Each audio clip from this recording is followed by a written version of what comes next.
another dangerous phase as Russia launched a massive overnight missile and drone attack on Ukraine's capital, Kyiv, leaving at least 8 people dead and nearly 40 injured.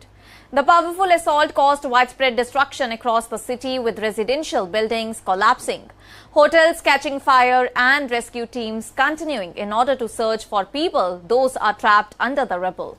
The attack is being described as one of the most intense strikes on Kyiv in recent months and comes amid a sharp escalation in hostilities between the two nations. Well, according to the Ukrainian officials, the attack began shortly after midnight when air raid sirens echoed across the capital. Residents rushed into the metro stations, underground shelters and basements, carrying children, elderly family members, pets and emergency supplies. Loud explosions continued for hours as Ukrainian air defense systems attempted to intercept incoming ballistic missiles and drones. Kyiv Mayor Vitaly confirmed that Russia carried out a combined attack using both ballistic missiles and unmanned aerial vehicles.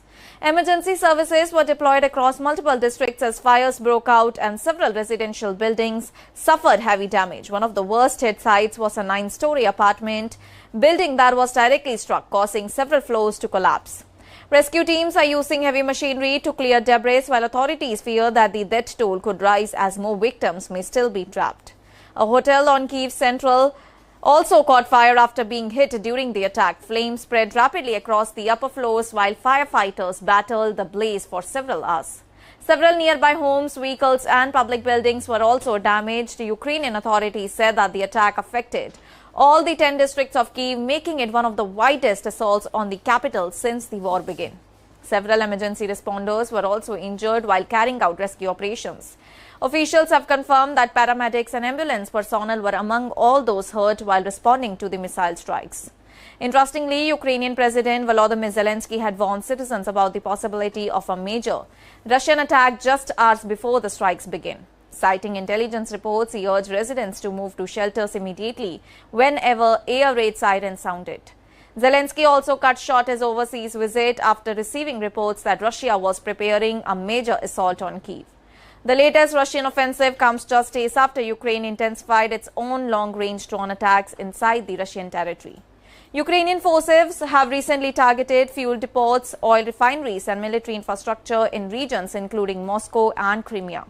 One of the latest drone attacks reportedly struck a major oil refinery near Moscow, disrupting fuel supplies and increasing pressure on Russian military logistics. Zelensky has repeatedly stated that Russia has no intention of ending the war and that Ukraine must continue increasing military pressure to weaken Moscow's ability to launch such large-scale attacks. Ukrainian officials say that their strategy is aimed at targeting Russia's military infrastructure rather than civilians. Well, the latest escalation has also put neighboring NATO countries on alert. Poland activated its air defense system and scrambled fighter jets as Russia launched the overnight strikes, fearing that missiles or drones could enter its airspace.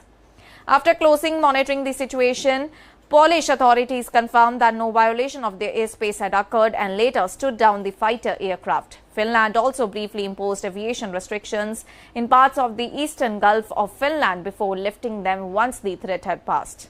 Meanwhile, diplomatic tensions have intensified alongside the fighting as Russia has issued a fresh warning to the US, accusing Washington of prolonging the conflict by continuing to supply advanced weapons to Ukraine. Russian Foreign Ministry spokesperson Maria warned that ongoing military support to Kyiv could have serious consequences for the global security.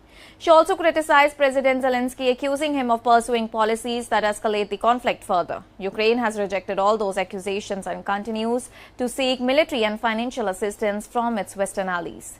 Military analysts say that drone warfare has become one of the defining features of the Russia-Ukraine conflict, and both the countries are increasingly relying on long-range drones to strike targets hundreds of kilometers away from the battlefield.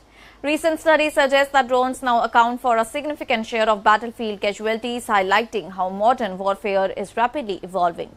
Rescue operations continue across Kyiv as emergency workers search damaged buildings for survivors. Hospitals remain under pressure as they treat dozens of injured civilians, while hundreds of residents have been forced to leave their homes due to extensive structural damage.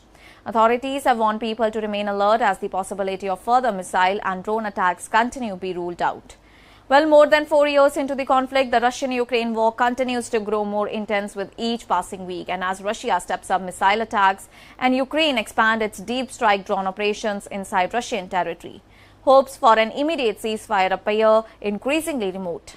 The latest assault on Kyiv once again demonstrates that the conflict is entering an even more dangerous phase, with civilians continuing to bear the heaviest cost of the war. That's all for now. Stay tuned to the Savera for more updates. Do like, comment and subscribe to the channel.